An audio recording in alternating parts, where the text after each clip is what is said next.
going forward. With that, I thank you. It's always a pleasure and it's an honor to speak with you all on a weekly basis. Come back next week. We're going to have some great topics, maybe even a couple of guests on the show, and we'll see you then. Thanks. This has been a Now Media Networks feature presentation. All rights reserved. Investing in real estate doesn't have to be a pipe dream. But how do you find, analyze, renovate, finance investment properties without getting ripped off? My name's Andrew Glisson. In 4 short years, me and my team built a portfolio of 200 rental properties in multiple cities as a hobby while working full-time. We took all of that experience and built a mentorship program called the Victory Strategy to unlock every step of investing in real estate. If that sounds like the opportunity you've been waiting for, look us up at thevictorystrategy.com.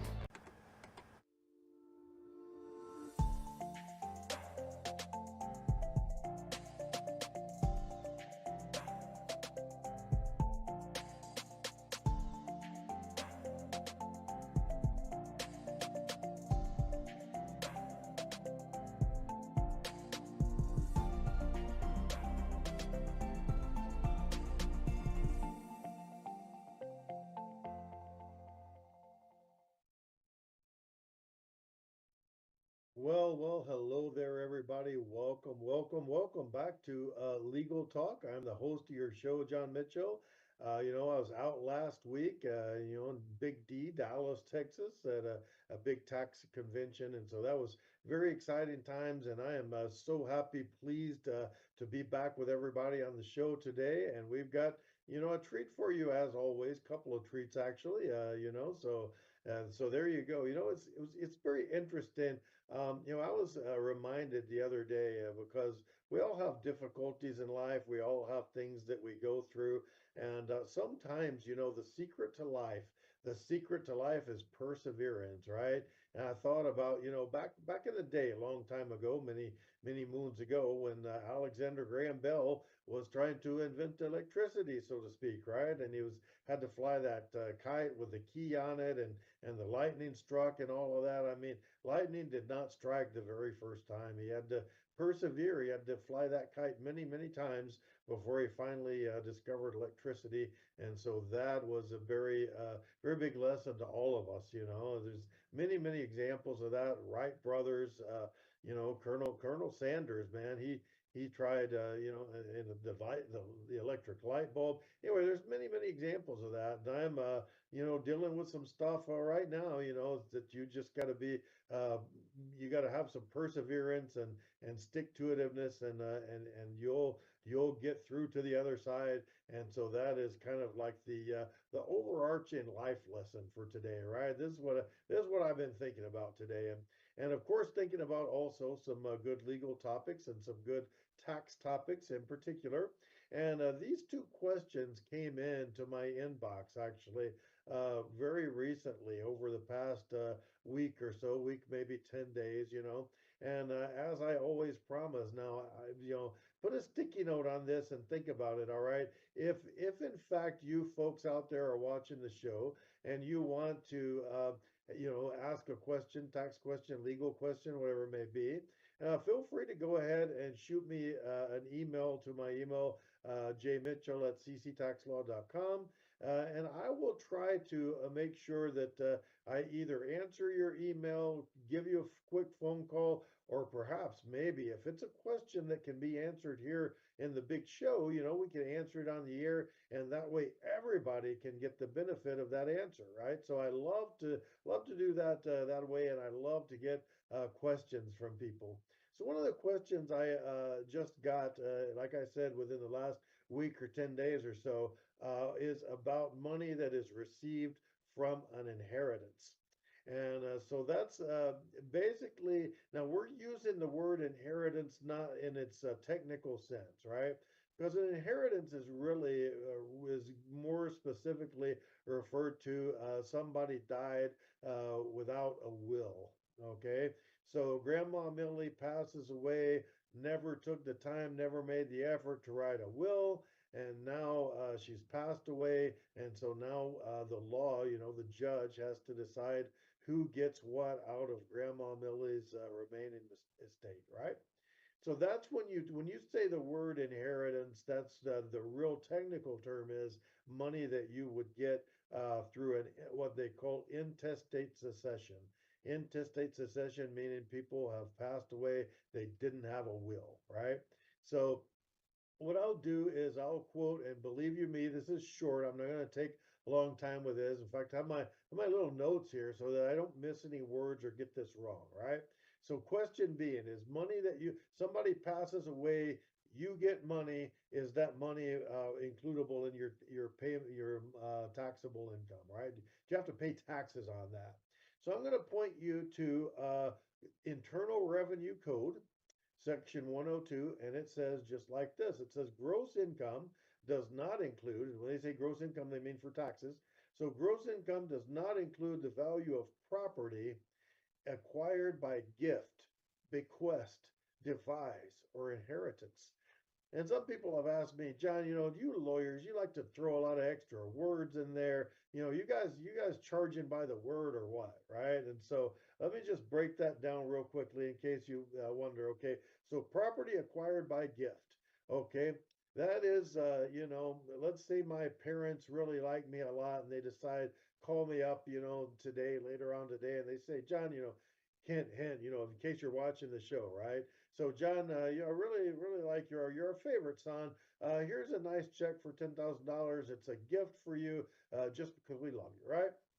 Now, that is a gift that is received, and we call it in the legal terms, we call that inter vivos. So, it's just a fancy word meaning when somebody's alive, right? So, inter vivos, that's an inter vivos gift. So, money received by gift. Code section 102, that is not taxable, right? So, you can give me much money as you want as a gift, and I don't pay taxes on that because it was given to me as a gift. All right. So that's gift. Now, the next word in the sentence here is bequest. And so bequest and devise, that is when there is a will, okay, and somebody passes away with a will. Now, a bequest means that they have left you some piece of personal property, not real estate, not real property. So let's say Grandma Millie passes away and she writes a will and she says, okay, you're my favorite nephew, you get the family heirloom diamond ring, right? Well, diamond ring is not real property, it's not real estate. So that the correct term for that, the correct way to say that is it's a bequest or I bequeath to you, right? So that's a bequest, and then there is devise. And devise means that you got property through a will, and that is specifically referring to real estate. So that's real property right there. Okay, so that's the difference between bequeath, bequest, and devise. And then finally, you got inheritance, and we already talked about that. That is when you know somebody passed away that you because they passed away, you get something, and the inheritance passed to you through operation of law, not through a will, right? So that's the technical term. I hope everybody has not fallen asleep by yet, but that's the way those words come together, right? That's why we lawyers use so many words because each word kind of means a little bit different thing, right? So now that we got all that out of the way, somebody passes away and they leave you a big box of cash, right? And believe you me, that has happened, right? So somebody passes away, you get a big stack of cash. That is not going to be required to be included in your taxable income, so you do not have to pay taxes on that.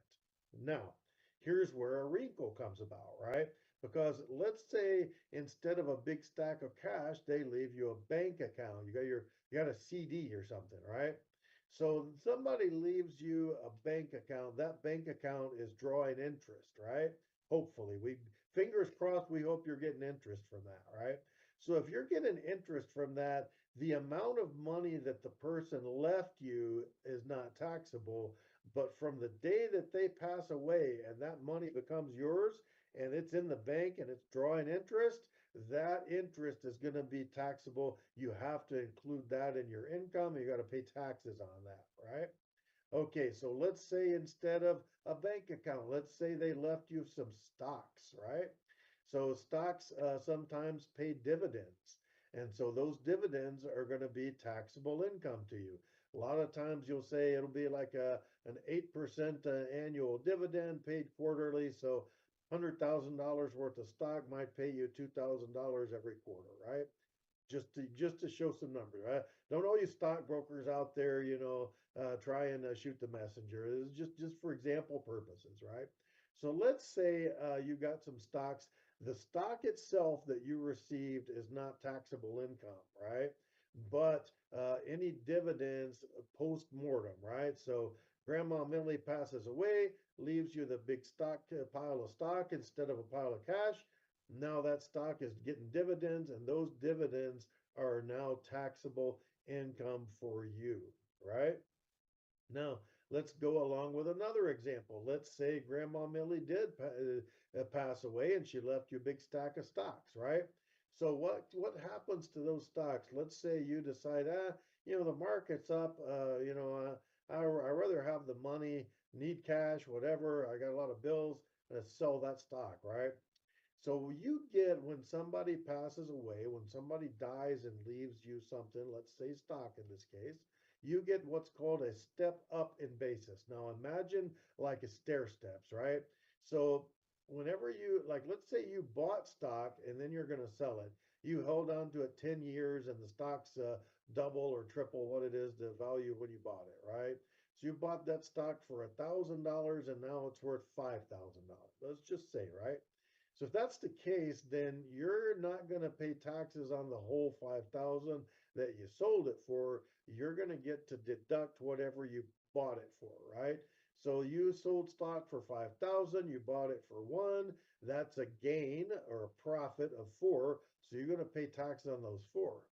Here's something fun, right? And wealthy people do this all the time. So that's why we love wealthy people, right? So what the wealthy will do is leave stock for their future generations, and that stock gets what's called a step up in basis. Again, remember, like I said, imagine like stair steps, right? So what you can do is you can let's say Grandma Millie purchased that stock, back on her 21st birthday, and and then she held on to it for all these years and passed away. Now that stock is yours. Well, she may be bought. You're going to sell that stock for $10,000. Maybe she bought it for $100, right? But you don't have to take $100 as the basis because when she passed away, the stock was worth 9,900. It's gone up an extra $100 in those intervening months. And now, guess what you get to do? You get to sell that stock for $10,000 and you get to take a basis deduction of 9,900 because that's what the stock was worth on her date of death, right? And now you're going to pay taxes on the little bitty $100 gain that you got holding on to that stock for a few months after Grandma Millie passed away. So that's a what is known as a step up in basis, and that works not only for stocks, that works for real estate, that works for really anything. So that is a very important thing to keep in mind. Just a couple extra things to keep in mind. If somebody leaves you a retirement account, 401k, an IRA, those have special rules because you would take required minimum distributions. I'm not going to get into all of that because that's a big, thick book full of rules. But you got to take distributions. You got to take money out of the IRA or 401k, and that is likely to be taxable income because why? You're stepping into that person's shoes. So Grandma Millie saved up a bunch of money in her IRA, gave the IRA to you. Those monies that you withdraw from the IRA are likely, if it's a traditional IRA, it's going to be taxable. Reason why? Because she took that as a deduction back in the day when she made the deposit to the IRA. So now it's going to be taxable income. It would have been taxable to her when she drew it out. And so now you're drawing it out. So now it's taxable to you, right? And one final thing that I'll say about taxability of inheritances inheritance, again, I'm using the term in general terms. Somebody passed away and you get some property, right? So that's what I'm talking about here. I'm not talking the technical term inheritance, but there might be estate tax due and there might be state taxes. Estate starting with an E and state starting with S. So I'm here in the great state of Texas, so we don't worry too much about state taxes, So other parts of the country, your mileage may vary, but that's why you get a competent tax person in your jurisdiction. So that is wonderful, and I am so happy that everybody stuck with us. Hope you didn't hit that snooze button and fall asleep or anything. But that's the way it works. If you get money from somebody passed away and you get money, that's the kind of the basic rundown of the tax situation. So again, my name is John Mitchell, host of the show. My email address is jmitchell@cctaxlaw.com. And my telephone number is 713-333-0555. If you've got problems with the IRS or need to ask tax questions, whatever the case may be, feel free to reach out. I love to talk to people. I love to help out with tax situations. And that is the way that you can get in touch with me. Now, I am going to go real quickly to a nice little commercial break. We gotta say hello to our sponsors. We gotta pay a few bills, and I will be back with more legal talk right after these commercial breaks. So do not go anywhere. That's my best advice for you today. So be right back.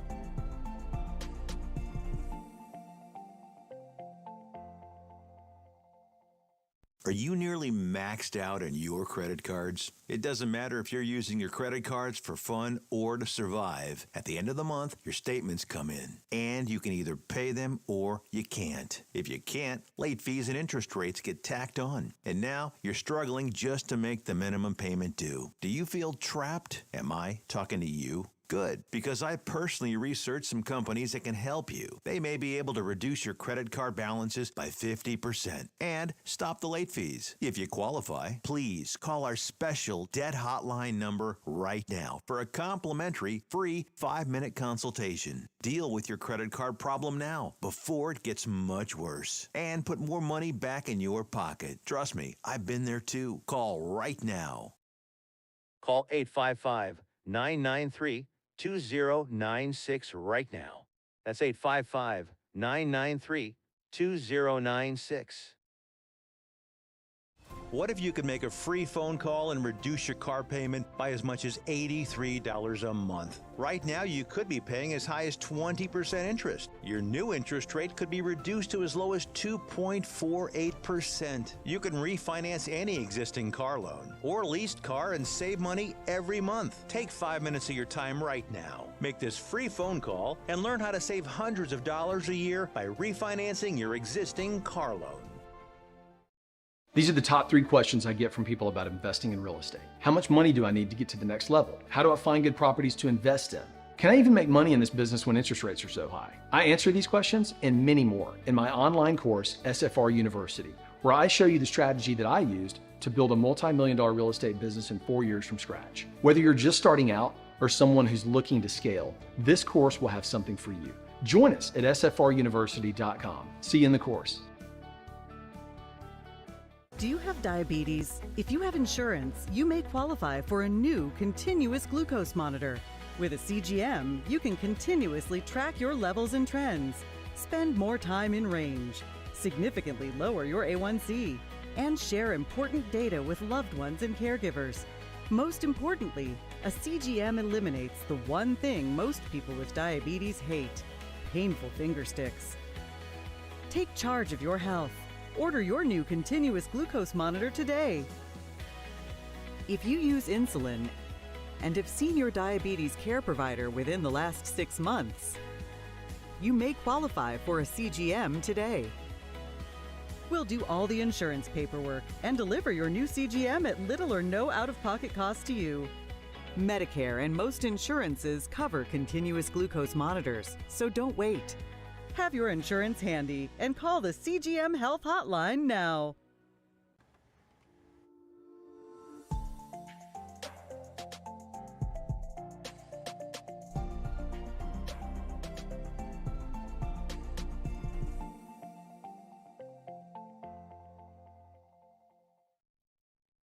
All right, everybody. Well, welcome back to Legal Talk. Man, I'm sure I'm excited, happy today to have everybody out there in the audience with us. I'm so happy that you stuck around through that wonderful commercial break.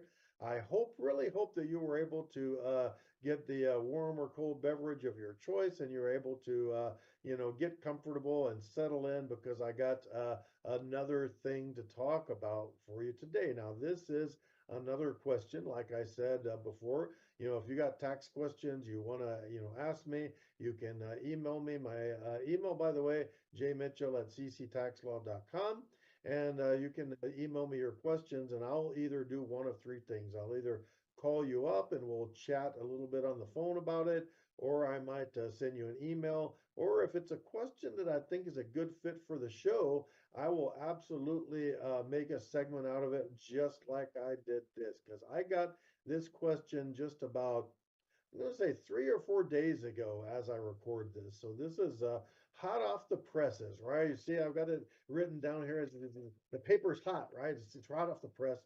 So I got this right here, and I'm going to answer the question live on the show for that person that kindly sent me this question, right? So the question goes like this. I am a minister. So welcome, minister. Thanks for watching us. So I'm a minister. I get a salary and a housing allowance. Is the housing allowance considered income, and how is it reported? Right. So that's going to be an interesting. Now, I had not known this a long time ago, and I don't do a lot of minister tax returns. I don't do a lot of tax returns at all, actually, but I do know, the basics of it. And the basics of it is this. A lot of times, a minister, a pastor, a reverend, a priest, whatever you want to call it, right? Clergy. That's the nice, inclusive, terminology that we use for all of this, right? So if you're a member of the clergy and you've got a congregation, you got yourself a church, a little church, or maybe a big church, and they are paying you. It's very common amongst the clergy to get paid a salary, and then that salary also, apart from your regular salary, you'll get some kind of a stipend, some kind of a housing allowance, right? That can take the different forms, right? That can either be a house that the church owns and they're allowing you to stay there, or that can be rent. So you rent a place and they pay for it. So it can be either one of those. But you can get that housing allowance apart from your salary. And the way that's handled is that actually people think of taxes, they think of one big number, but actually taxes can be broken down into different kinds of taxes. So you got your federal income tax on one hand, and then on the other hand, you got your Social Security and Medicare, what they call FICA, right? So that's all together, that's Social Security and Medicare, that's called FICA.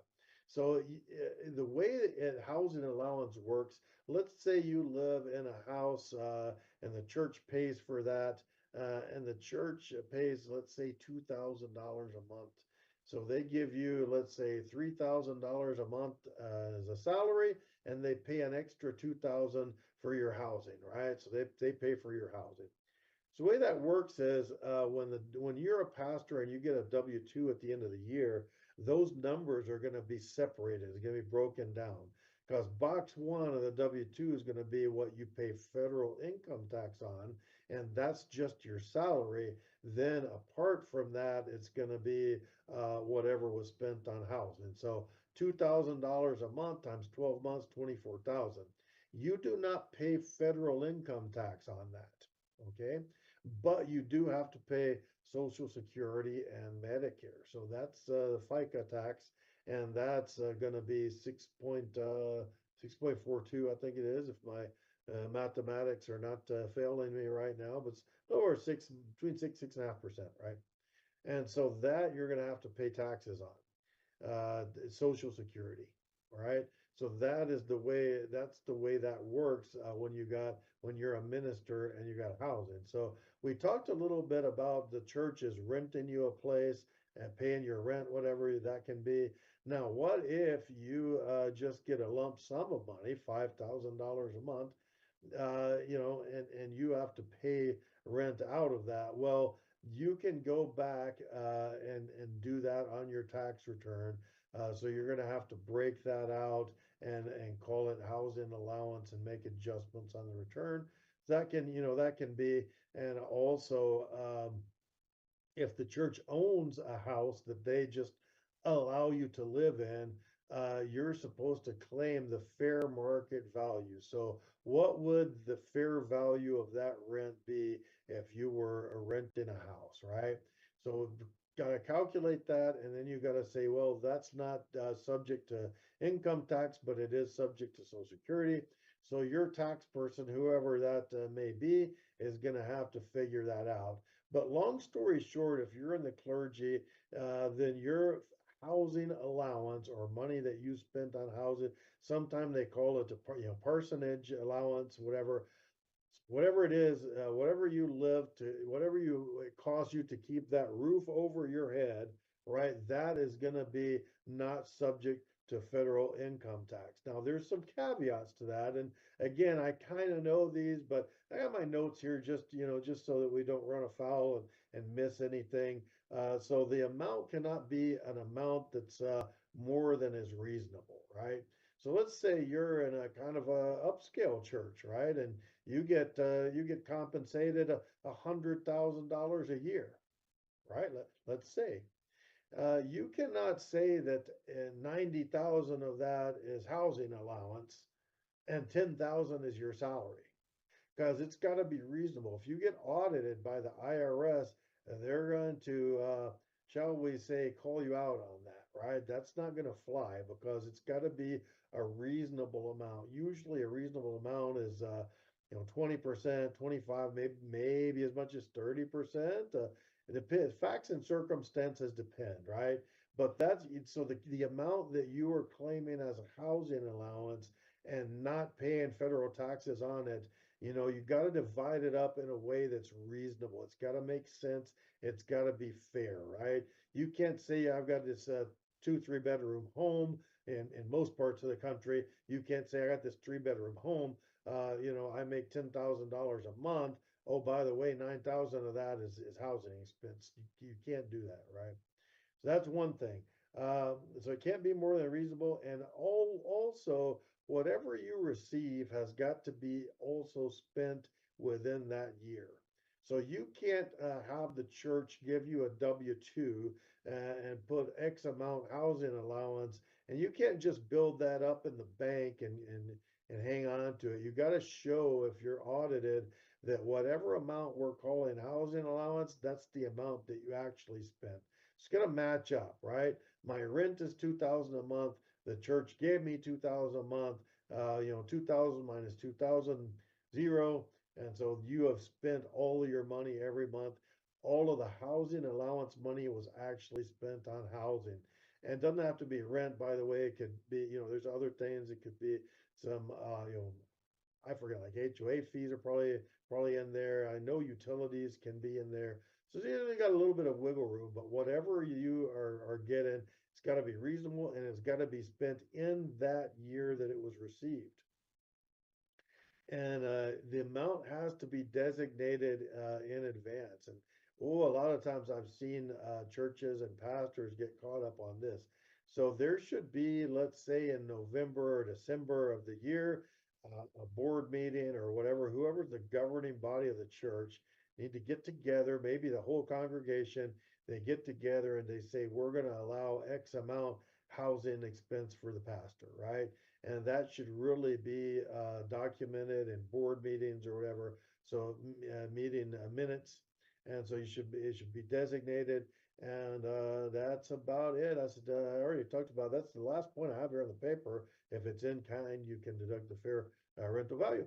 So that's the way that works. If there are pastors out there and you're wondering what to do, maybe you're brand new and you wonder, can I deduct this? Is it taxable? Is it not taxable? What's going on with that? That is the skinny, right? That's the very bare bones about how ministers, pastors, whatever, clergy, how they pay their taxes. Housing allowance is generally free from federal income tax. So that question came in about 3 or 4 days ago, and I appreciate it. Thank you for the minister that's out there watching our show. As I'm sure I hope you're not the only one, but thanks for sending that question in. And again, this is Legal Talk. My name is John Mitchell, host of the show, and we are happy to have you with us. Please stick around because we're going to go for some more commercials, and then we will be right back after that. So stick with us.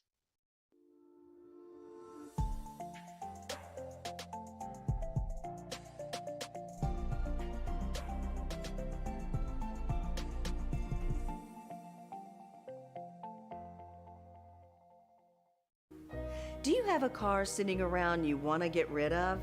Well, here's a great idea. Donate your car now to help local veterans in your area. Yes, just make one fast call to the Veteran Car Donation Program. Within a few days, we'll come and remove your car for free. You can donate any car in any condition. We'll use our vast network to sell it. The proceeds raised go to help local veterans and their families. And you get a tax deduction. And all you need to do is make this free call. Clean your yard up, get rid of an old car, and help the vets. We make it easy. Make this free call now. Book your fast and easy pickup. Call the Veteran Car Donation Program now.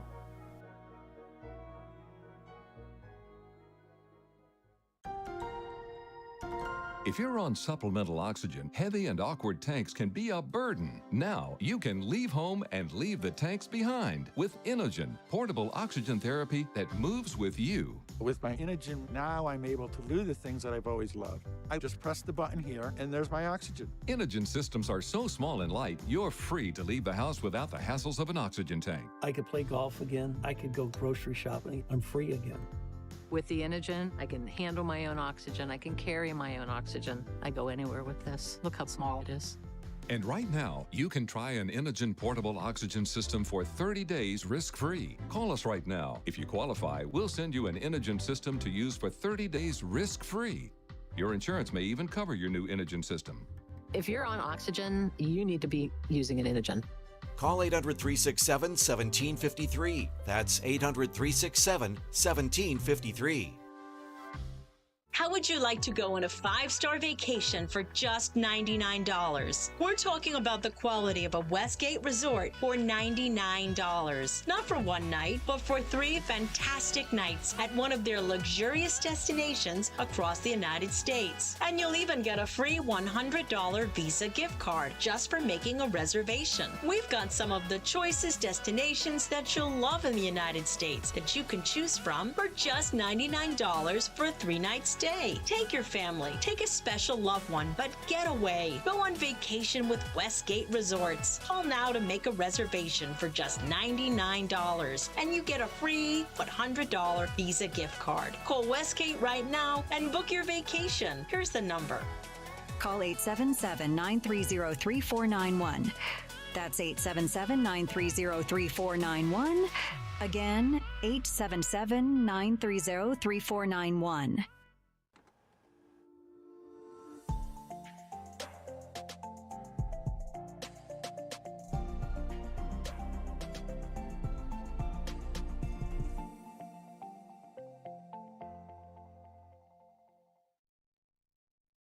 Well, hello there, everybody. Man, and welcome back from that big commercial break. I hope you were able to stretch your legs, get the cold or warm beverage of your choice, and you are settled in.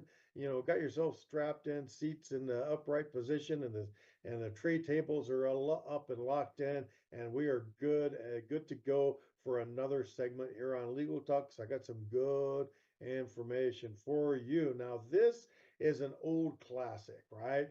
This is a thing that has been asked of me, I mean, probably 100 times, right? And that's just in the past year. So this always comes up, right? Now, we all have heard commercials on the TV and on the radio, on cable, whatever. Hey, do you owe money to the IRS? How about paying pennies on the dollar? We can settle you for pennies on the dollar. You owe 100,000, you're going to pay 2,000. Now that actually, I'm here to tell you that does exist. Okay, and I myself have been able to get some really good good results. I mean, probably one of the bigger ones that I can remember in the past couple of years, we settled about $1.2 million worth of taxes for like, I don't know, like $20,000 or something. So yeah, pennies on the dollar, that can work, right? That can be a thing. Uh, but here's the thing, right? When you talk about pennies on the dollar, you're usually talking about what the IRS calls an offer in compromise. All right. So an OIC, we call it in the business, right? So offer in compromise, and that is actually, I wrote this down. That is a section 7122, actually, of the Internal Revenue Code, 7122.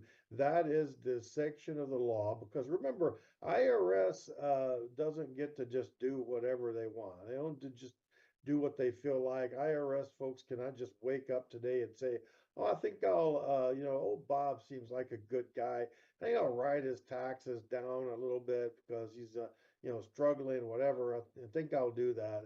And there's nothing behind it, right? So there's got to be whatever the IRS or really any government office, any government official, or any government agency wants to do, there's got to be what we call legal authority, right? So legal authority is some section of the law. Congress passed it, the president signed it, and now it's in law. And then this federal agency can do X, Y, and Z thing because it's in the law, right? So offer and compromise is in the law and has been for, I don't even know how long, but a long time. It's not a brand new thing, despite what the radio commercials would like to tell you, right? So so offer and compromise means that you usually or means that you are going to pay less than you actually owe. So let's say you get out your big calculator and you crunch some numbers and you do your taxes and you figure out, or your tax guy figures out, or the case may be, right? So you figure out, well, I owe the IRS, $100,000. All right. May you be so lucky, because if you owe 100,000, that means you made a lot more than 100,000. So good for you, right? So let's say you get your big calculator out and you figure out, well, I owe the IRS $100,000. Oh my God, guess what? My pet goat died. I had unexpected funeral expenses, whatever happened. Oh my God, I don't have money. I can't pay the $100,000, right? And or as the case may be, as we'll see, right? For XYZ reason, whatever it may be, I want to settle with the IRS. Now, people sometimes think, and this is not the case, right? They think they're down at Uncle Sammy's used car lot, and they look at a real cream puff of a car.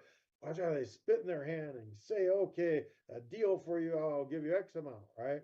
But that's not the way that works. IRS can make a deal with you. And so we already talked about the section of the law that allows IRS to compromise or to make a settlement with you, right?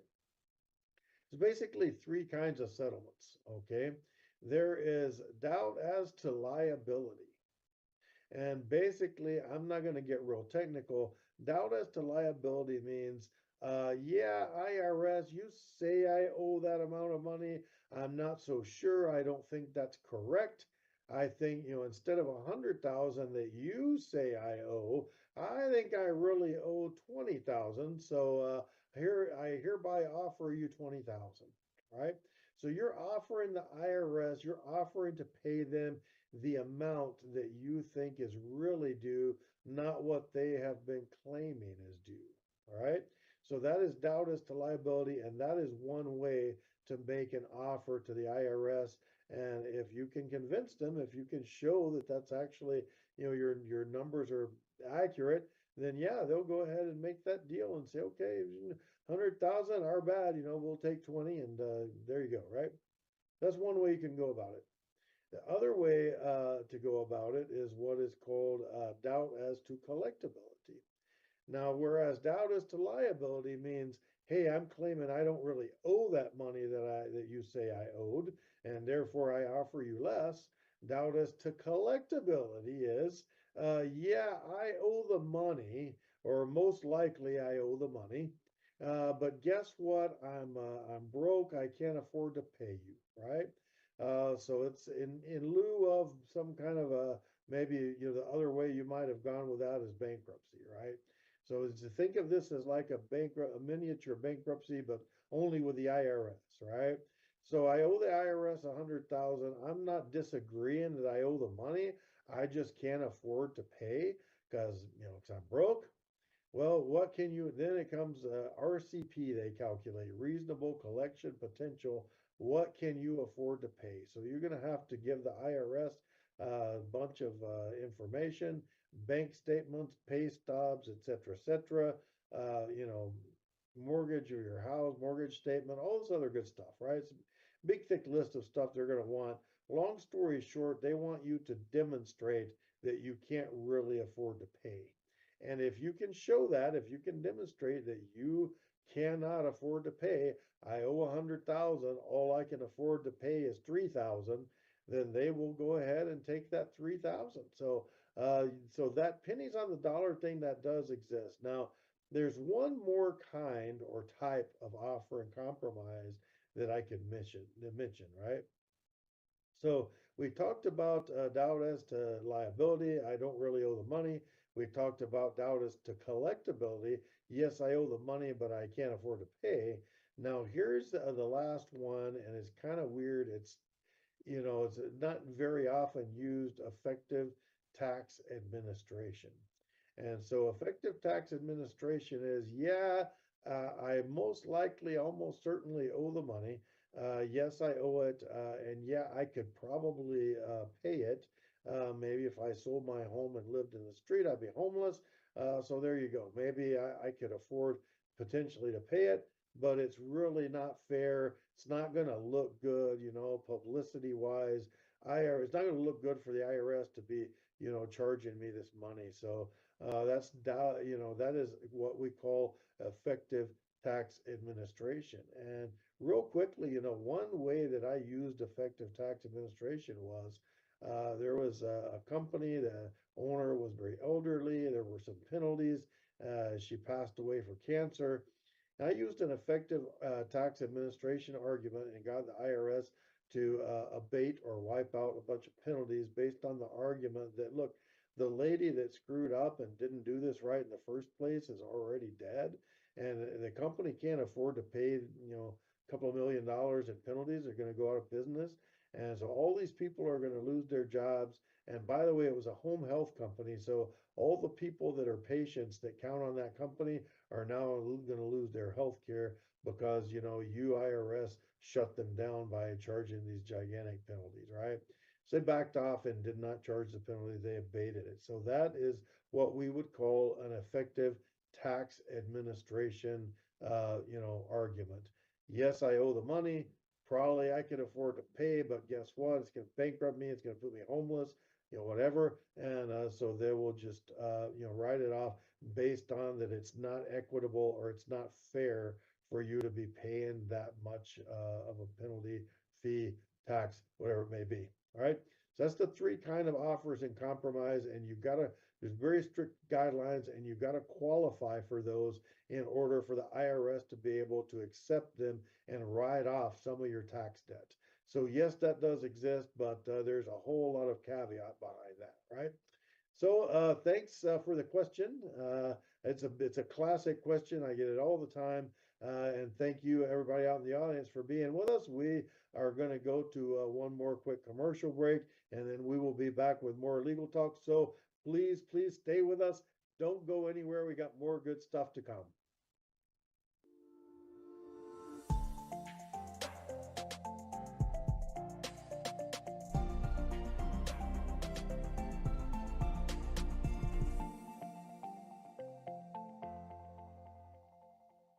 Investing in real estate doesn't have to be a pipe dream, but how do you find, analyze, renovate, finance investment properties without getting ripped off. My name's Andrew Glisson. In 4 short years, me and my team built a portfolio of 200 rental properties in multiple cities as a hobby while working full-time. We took all of that experience and built a mentorship program called the Victory Strategy to unlock every step of investing in real estate. If that sounds like the opportunity you've been waiting for, look us up at thevictorystrategy.com. Are you nearly maxed out on your credit cards? It doesn't matter if you're using your credit cards for fun or to survive. At the end of the month, your statements come in, and you can either pay them or you can't. If you can't, late fees and interest rates get tacked on. And now you're struggling just to make the minimum payment due. Do you feel trapped? Am I talking to you? Good, because I personally researched some companies that can help you. They may be able to reduce your credit card balances by 50% and stop the late fees. If you qualify, please call our special debt hotline number right now for a complimentary free 5-minute consultation. Deal with your credit card problem now before it gets much worse and put more money back in your pocket. Trust me, I've been there too. Call right now. Call 855-993-2096 right now. That's 855-993-2096. Do you have a car sitting around you want to get rid of? Well, here's a great idea. Donate your car now to help local veterans in your area. Yes, just make one fast call to the Veteran Car Donation Program. Within a few days, we'll come and remove your car for free. You can donate any car in any condition. We'll use our vast network to sell it. The proceeds raised go to help local veterans and their families. And you get a tax deduction. And all you need to do is make this free call. Clean your yard up, get rid of an old car, and help the vets. We make it easy. Make this free call now. Book your fast and easy pickup. Call the Veteran Car Donation Program now.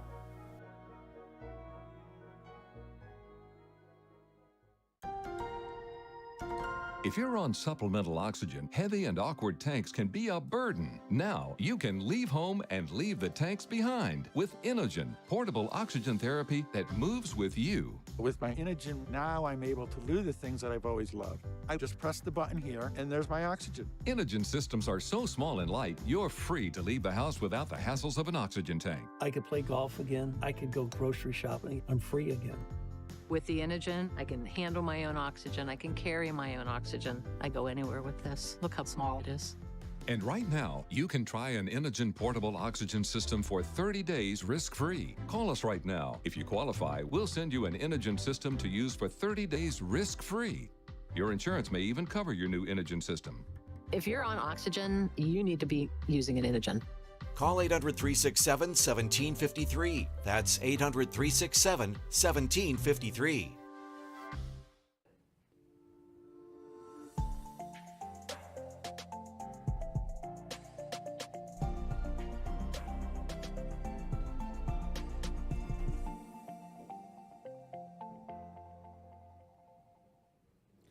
All right, everybody. Welcome back to Legal Talk. Again, I'm your host, John Mitchell. I know you already know that. You've been watching the show. You're going to watch till the very end because this is the last segment. So I know you're already here. You're strapped in. You're ready to go. You got your commercial break. You had a chance to get up. You stretch your legs. You got some hot or cold beverage of your choice, whatever that choice may be, right?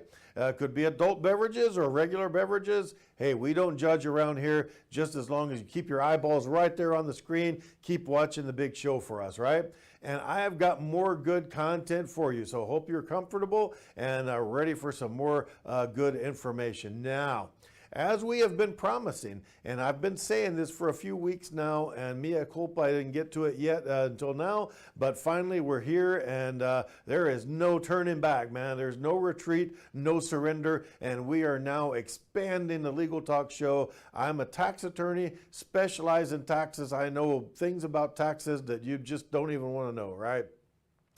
But I didn't go to only tax law school. I went to regular law school, so we can talk about some other legal issues as well. And so one of the things that I have been talking about lately is that 'tis the season. So and by 'tis the season, I mean the season when the Supreme Court comes out with new rulings, right? They've decided some important cases.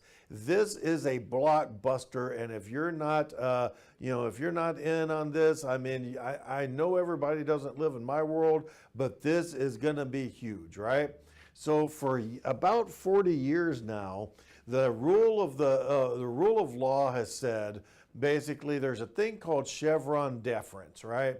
So Chevron deference means that basically what it is, if there's a federal law, okay, and that law has any ambiguity in it, ambiguity meaning you're not sure which way the thing's going to go, right? Well, what does this really mean, right? It's ambiguous. So if the law has any ambiguity in it, then if there is a conflict that arises out of that, a legal conflict, then the way that courts are going to go about deciding that conflict is, first of all, if there's a federal agency on the other side of the conflict, the court would give deference, and they call it Chevron deference. I'll tell you why. But they gave deference to whatever the federal agency said was their reasonable interpretation of the law, right?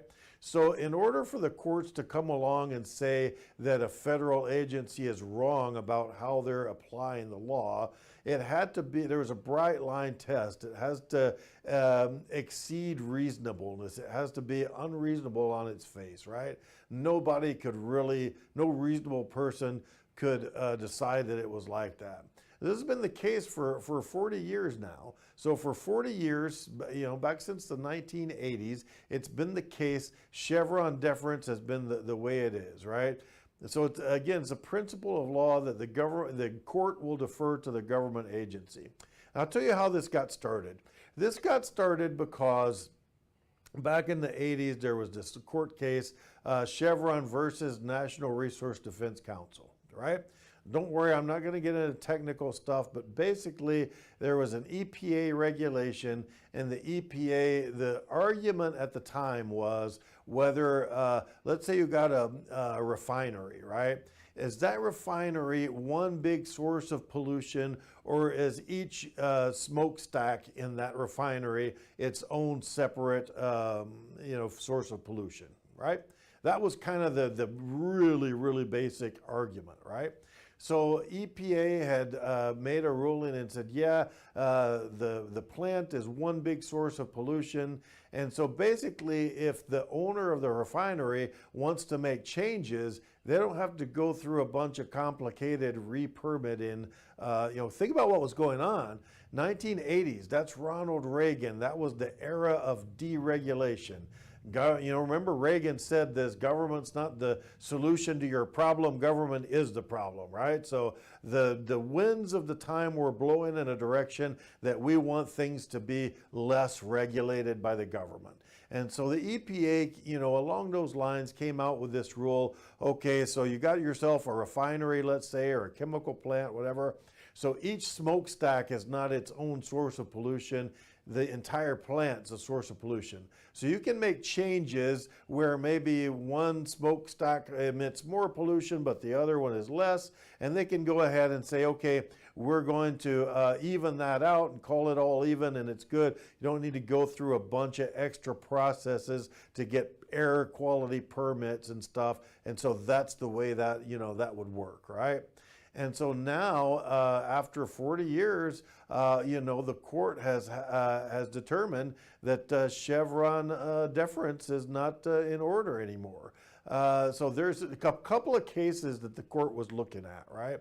So one of them was called the Relentless case, and if you want to get out there and fire up Google and double check me on all of this, you can do that. So I'm going to give you the citation. It's the case number 22-1219.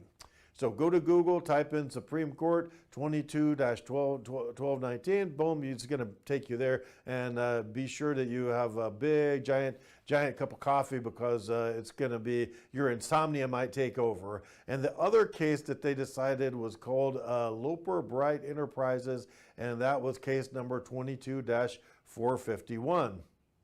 And basically what the courts have now, what the Supreme Court has now ruled is that agencies, so government agencies, don't have a special competency in reviewing statutory language, and the courts do. So now we're not focusing on the technical things, we're focusing on the law and what the statutory language should be. And the Supreme Court has said, well, that's the purview of the federal courts, and so that's the way we're going to now do it. So Chevron deference, boom, out the window, right? And so what they've said was, Roberts, Chief Justice, said that courts must now use independent judgment to determine the meaning of ambiguous federal statutes. So that's going to be, that opens up way, like a lot of big can of worms, right? Just in my practice, I deal with federal taxes. There are Treasury regulations, and believe you me, the Congress will write a law, right? Congress is, let's say it like this, they're the big idea people, right? So a congressman will get with his other congressman friends and say something like, well, hey, you know what would be cool? Let's not have bad stuff in our drinking water. You like to have clean water to drink? I like clean water. You want to drink dirty water? No, no dirty water. Let's drink clean water. Okay, so big idea. Let's not have bad stuff in the water, right? These congressmen, they're not scientists. They're not environmental scientists. They don't know necessarily, what percentage of contaminants might be good or bad or whatever, right? Good, bad, or otherwise.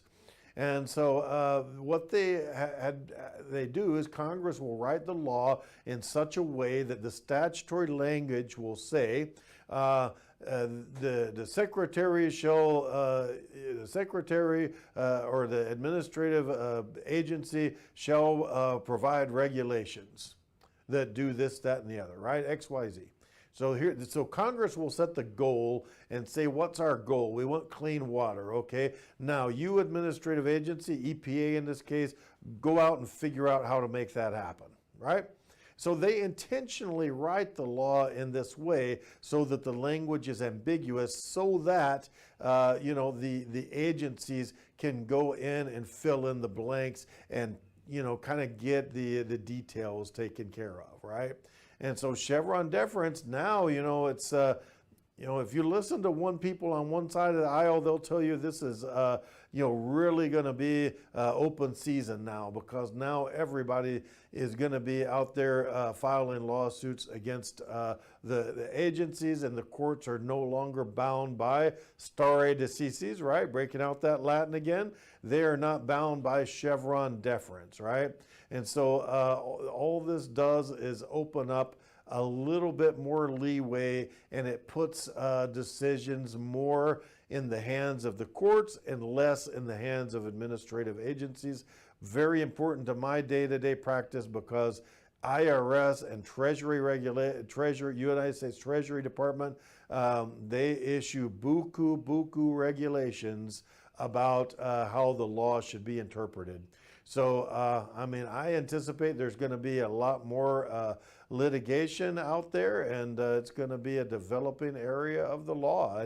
And when other things develop, I will be here to tell you all about it, because that's what we do here on Legal Talk. We provide you with really good, solid legal information, right? So again, my name is John Mitchell, host of the show. I can be reached at 713-333-0555. Or you can shoot me an email, jmitchell@cctaxlaw.com. If you have legal questions, if you have an IRS controversy, please reach out. I'll take good care of you, right? If not, if you have just any general legal questions, feel free to send them to me. If they're interested, we'll get them on the air and make a segment out of them. So again, John Mitchell, host of your show. Happy to have everybody with us today. Thanks for joining us, and we will end the show with that, and see you next time on Legal Talk. This has been a NowMedia Networks feature presentation. All rights reserved. How would you like to go on a 5-star vacation for just $99? We're talking about the quality of a Westgate resort for $99. Not for one night, but for 3 fantastic nights at one of their luxurious destinations across the United States. And you'll even get a free $100 Visa gift card just for making a reservation. We've got some of the choicest destinations that you'll love in the United States that you can choose from for just $99 for a 3-night stay.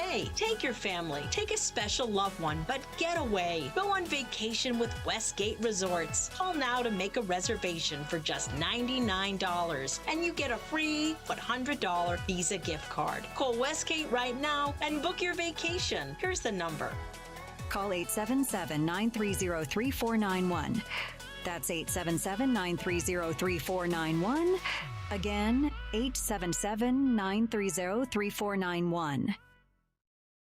If you've turned 65 recently like me, it's important you find a Medicare Advantage plan that gives you the coverage you're looking for. But finding one can be difficult. The best thing I did, and I suggest you do the same, is call a licensed insurance agent and let